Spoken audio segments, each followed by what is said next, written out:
Rumors emerged yesterday that the Jacksonville Jaguars were looking to trade CJ Henderson, their first round pick from just a season ago. Henderson, like a lot of the rookie cornerback class, really struggled in 2020. He gave up a lot of big plays. It was highly volatile. And then in the middle part of the season, he injured his groin and missed the last 8 games of the year. However, Henderson does have a really high ceiling and a ton of potential. His athletic profile, his height, his speed, his change of direction, they're perfect attributes to play outside corner in today's NFL. He does need to stop giving up the big plays as a result of gambling and trying to jump routes and keeping his eyes in the backfield. Now, should the Jets be interested in a trade for CJ Henderson? 100%, but it has to be at the right price. What is that price? Well, for me, it's probably a third round pick and a veteran player, but for Jacksonville, that's not going to fly.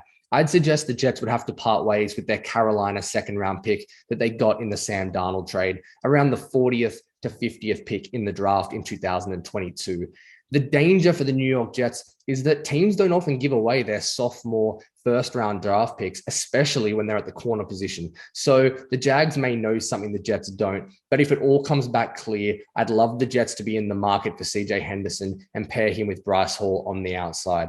So let's jump into some of his films from 2020, the good and the bad, and I'm going to show you why he was such a volatile player last season.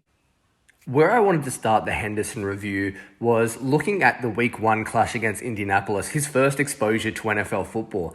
And it was a great example of the high end, and he had an interception, and then some of the chunk plays he gave up. So this first rep is in cover one man press. He's at the bottom of the screen, and you're going to see him miss his jam at the line of scrimmage right there. He starts to throw those arms out, isn't very patient, stabs and gets off balance, and he's beaten, all ends up. If you pause it right here, if this is a vertical route of any nature, this is going to be a touchdown if Phillips' eyes are on the right-hand side of his formation. Fortunately for Henderson, it ends up being a deep dig. He undercuts it pretty well and recovers based on how far he is behind. But as we watch it one more time, he is killed off the snap, off balance lunging, and that's a touchdown, but he gets a little lucky. The second one is a much better job in man. Again, at the bottom of the screen in press, but he isn't physical at the line of scrimmage. He's patient. And look at his footwork, his transitional footwork, ability to backpedal and then get out of that. And at the top of the stem of the route, does a really nice job staying in phase on the in-breaking route in the hip pocket. And this is a really great example of his prowess and athletic ability in man coverage. I loved that one. Shifting over to cover three now, we started to see some issues. Now, this is a 2x2 look that the Colts are in, so two receivers or tight ends on each side of the formation. And you're going to see both at the top of the screen here, CJ Henderson's man on the outside and also the number 2, the slot receiver, both attack vertically. Now, this puts quite a strain on a cover 3 defense. What I want you to focus on to begin with is how well the linebacker on the inside hands off the number 2 receiver to the safety. But CJ Henderson is so concerned with that inside threat that he really loses sight of his containment and his responsibility to the outside third. So if this is a 10 to 12 yard out and he breaks it off here, the receiver, I don't mind Henderson getting beaten. But this gets to 18, 20 yards of depth by the time he loses. And Henderson's focus is so heavily in the backfield and worried about that inside number 2 receiver that he just gets beaten. This is too far downfield to be getting these chunk plays and to be giving it up. I don't love his discipline with his eyes or his responsibility in cover 3. A second example here, and I'm going to contradict myself a bit because I know I just said I didn't mind a corner losing in cover 3, 10 to 12 yards. But in this instance, it's a 3x1. So that means Henderson at the top of the screen is on the back side of the formation. And really, he's one-on-one.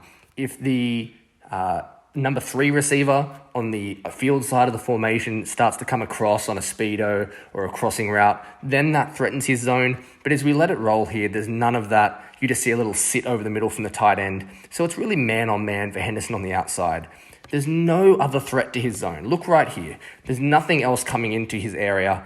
But when Phillip Rivers looks to take off, his eyes are in the backfield, he's playing aggressively, and he loses containment, an easy 12-yard out, and it's a first down. It's just a little simple for me. I think there's no threat to him, so he really should do a better job playing his responsibility. It lacked a little awareness. The next play, he's going to be in man, too high man, so middle open, and he's at the top of the screen once again. It's an interception. It's a quality play, but it's a gamble, and it's a roll of the dice. He lets and forces Michael Pittman to the outside, does a good job, kind of loses a step about here, but watch how at all times CJ Henderson has his eyes on Philip Rivers in the backfield.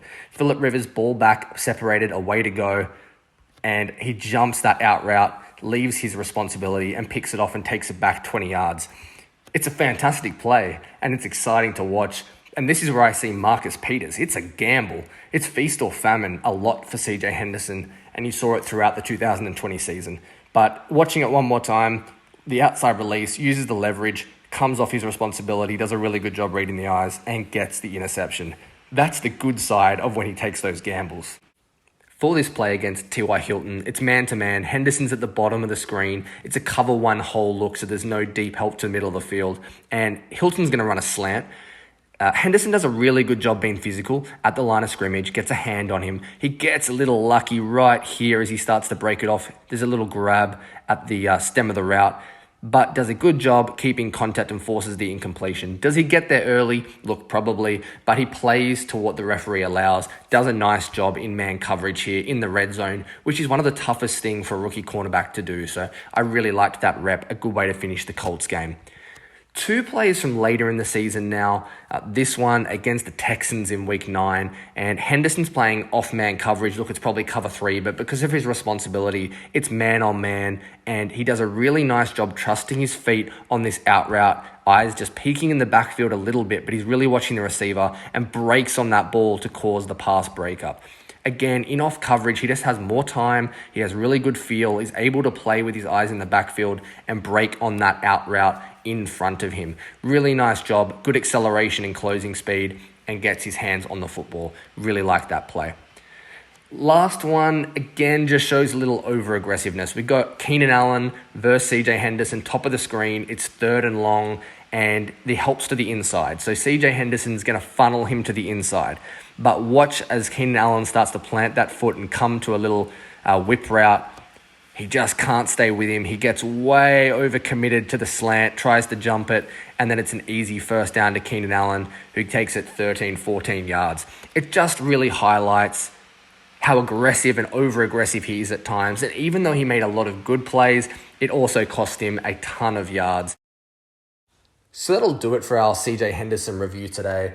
I think he'd be a really nice pickup for the Jets. You're betting on the physical attributes and what you saw at college. It was highly volatile in 2020. Lots of good and also lots of chunk plays, as I mentioned at the top. But in Salah and Ulbricht's scheme, I think he'd fit really nicely. You could pair him with Bryce Hall, and the key would be tempering that aggressiveness. He has some of those Marcus Peters traits. Jalen Johnson was like that at Utah, and that translated really well for him in Chicago. So the potential is there. Can the New York Jets get a deal done? We're going to see CJ Henderson, a name to watch for Gang Green.